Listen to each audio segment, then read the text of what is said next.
Hello everyone and welcome to my new video. This is Lotus 2 on the Sega Mega Drive / Genesis, and very similar to Lotus, this went through a bit of a name change. This was Lotus 3 on the Commodore Amiga, and the first thing I noticed when I was playing this is that they have improved the graphics quite considerably. There's more complexity now to the levels.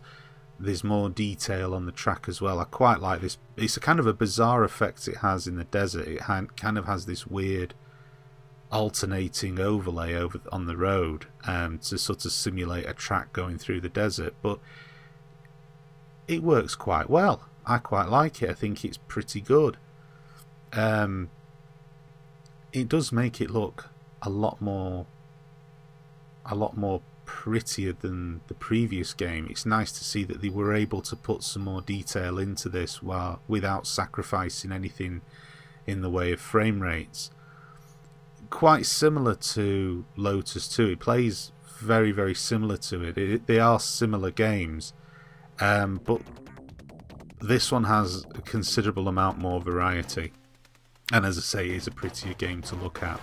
But what this game had that Lotus didn't have is this has Rex, which enables you to make your own racetracks, which is quite nice, quite a nice feature to add in. And it doesn't use a battery backup either on the cartridge. It uses this weird password system, which you might think is a bit unwieldy, but it's not. It actually works quite well. I've only had a quick dabble in Rex. I must confess I didn't create anything remotely complex. I just had a quick mess about in it just to see how it works, and yeah, it's quite simple and straightforward. I mean, then again, you couldn't really expect there to be anything complex on a games console from this era, but at least, you know, it was an attempt to increase the longevity of the game, and it's always nice to see if you can, you know, put a bit of your own skill in there. This particular level's quite strange. There's a crosswind that when you can probably see the tumbleweeds occasionally going from left to right across the screen. When that happens, it kind of blows the car to the side of the screen, towards the right hand side of the screen, so you have to keep your eye on it and make sure that you adjust your steering accordingly, because it's a nice little touch. And again, you know, just sort of shows that Gremlin were trying to, you know, add a bit of variety to it rather than just spruce up the graphics and make the game prettier. They also, you know, tried to add some new gameplay elements to it too. The thing as well with this one, it had a much improved soundtrack as well.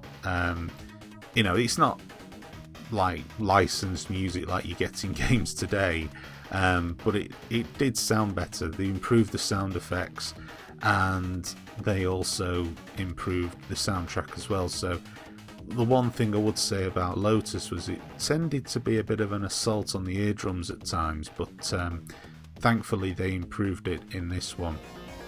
And again, as you can see, you know, a bit more variety in the tracks. This particular level, this ice snowy level, they've used a very similar effect on the road as they did with the desert one, and again, it works. It makes it look kind of pretty, and it, you know, it adds a nice effect to it. I mean, by no means, again, you're not talking of anything radically outstanding, but I've seen a hell of a lot worse on the Mega Drive. And, you know, again, you've got to give credit to the developers for trying to do something a little bit different and trying to, you know, to add a bit more variety to the bog standard games that were racing games that were coming out on the Mega Drive at this particular time. There are different cars you can race with as well. So, you know, again, that's pretty good too. You know, you get you don't. They kind of change between tracks or different types of game. God, what am I talking about here? God's sake.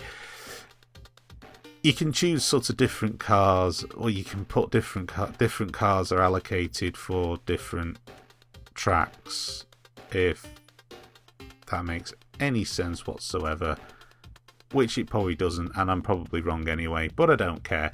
It's yeah, it's still a pretty good game. Is it the best racing game available on the Mega Drive? I would say no, it's not. There are better racing games on the Mega Drive, but it's still well worth checking out if you can get hold of a copy of it, which you should be able to relatively cheap. Again, here you can see, you know, there's different car types that you can race with. I should have just said that before. That would have saved perhaps a minute or so of me rambling trying to find the right words, but it is quite difficult when you do these reviews without a script. I tend to just let my mouth flow, and sometimes it takes me up blind alleyways, and I just have to deal with it. But I'm sure anybody who's watched any of my videos by now is probably used to my vague ramblings as I go off on a tangent, but it wouldn't be the same if it was scripted. It would probably be kind of boring, and I'm sure some of you like to be taken on a magical mystery tour of where the hell is this going to go. And yeah, there you have it.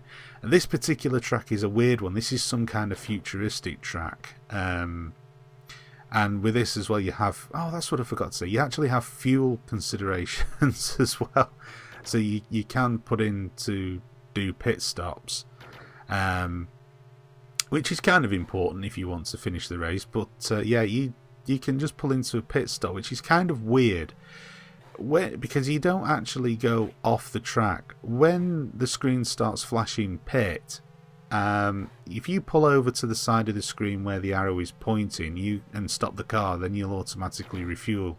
It's kind of weird, but it does work. So there you go. You can't knock it. If it works, you can't knock it. That's what I say. So yeah, I think that's pretty much it for Lotus 2, or Lotus 3 if it was on the Commodore Amiga. Thank you very much for watching this video and listening to me ramble, and stay tuned to my channel for more to come. Thank you for watching.